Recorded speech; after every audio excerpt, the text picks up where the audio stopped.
Hi, Margot School students. It's me, Rabbi Siegal, and I miss you guys. I miss seeing your faces so much. Shabbat Shalom. I have a special Shabbat story for you today, and it involves a king and a ring, and it's one of my very favorites.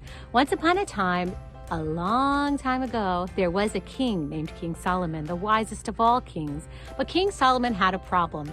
He had a servant that was his very, very favorite. This servant was so helpful to him, but all the other servants were jealous. And so they were angry because they knew that that servant was King Solomon's favorite. So King Solomon had to do something about this because the servants were not all getting along. So King Solomon figured out a way to make it all work out peacefully.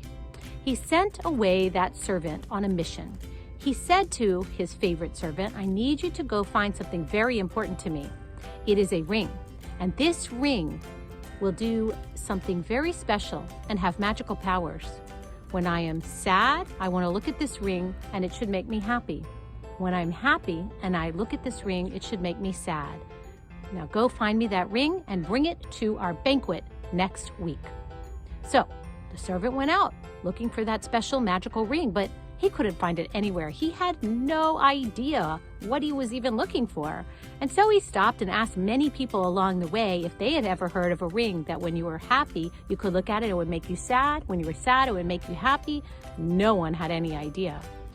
It was the night before the very special banquet, and the servant was really giving up hope. He was very upset, actually.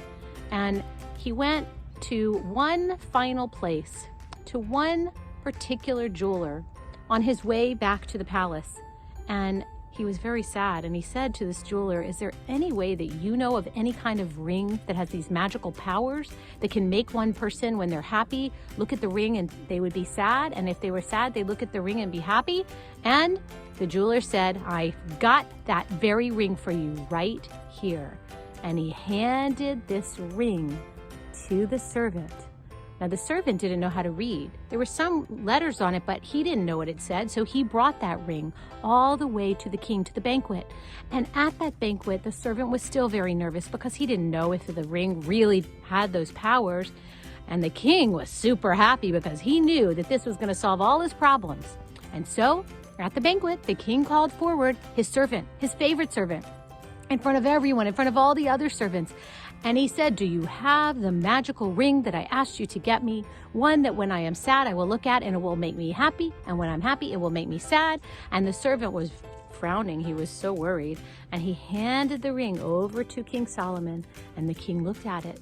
And the king's big smile went to a frown because his problem was not solved. And the servant suddenly, who was very worried with a frown on his face, turned into a smile because he knew that he had found the right ring. Now, what were the words on the ring? That is the question. The magical words were this. In Hebrew, Gam ze ya'avor. In English, this too shall pass. Now, my ring actually has those words on it. Can you see? Because when I look at it, when any of us are having a happy day and we think of those words, Gam ze ya'avor, we realize that, life is beautiful. It's a beautiful day here in Miami. I have my puppy, Shaggy, right there behind me, and my other puppy, Roscoe, running around over there. And when we're happy, we look at that ring and we think this happy time will pass. And that's sad because we want to hold on to those happy times. But when we're sad and maybe lonely, and we look at those words, Gam ze ya'avor, this too shall pass, we know that the sad times will pass too, and soon there will be happy times ahead. And that is my Shabbos prayer for all of us, that we have happy times ahead, joyous times ahead. And I hope to see you all very soon. Shabbat Shalom. Bye.